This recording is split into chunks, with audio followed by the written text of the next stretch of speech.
چرا از اشک چشمام دلش برام نمیاد؟ آخه اون که پناه منه، اون که تکیه گاه منه، واسه چشماش میمیرم. آخه این گناه مگه؟ یه روز دستم توی دستش بود، یه روز عشقم دوتا چشماش بود. حالا این منم که درگیره، یه دیوونه به زنجیره. چرا اون منو نمیخواد؟ چرا پیشم نمیاد؟ چرا از اشک چشمام دلش برام نمیاد؟ من به تو حق میدم آره، ولی چیزی نگو.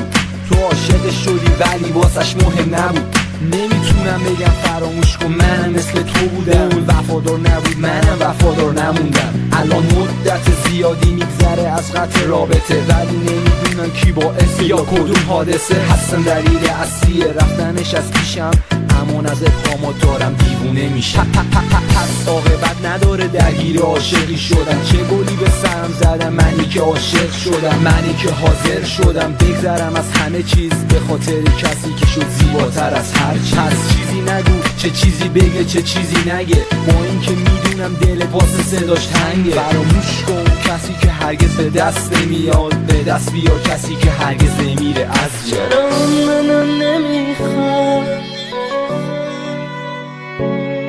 چرا از اشک چشمام؟ چرا اون منو نمیخواد؟ چرا پیشم نمیاد؟ چرا از اشک چشمام دلش برام نمیاد؟ آخه اون که پناه منه، اون که تکیه گاه منه، واسه چشماش میمیرم. آخه این گناه مگه؟ یه روز دستم توی دستش بود، یه روز عشقم دوتا چشماش بود. حالا این منم که درگیره، یه دیوونه به زنجیره. چرا اون منو نمیخواد؟ چرا پیشم نمیاد؟ چرا از اشک چشمام دلش برام نمیاد؟ چرا اون منو نمیخواد؟ چرا پیشم نمیاد؟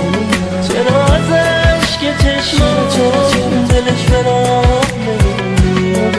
چرا اون منو نمیخواد؟ چرا پیشم نمیاد؟ چرا از اشک چشمام دلش برام نمیاد؟ چرا اون منو نمیخواد؟ چرا پیشم نمیاد؟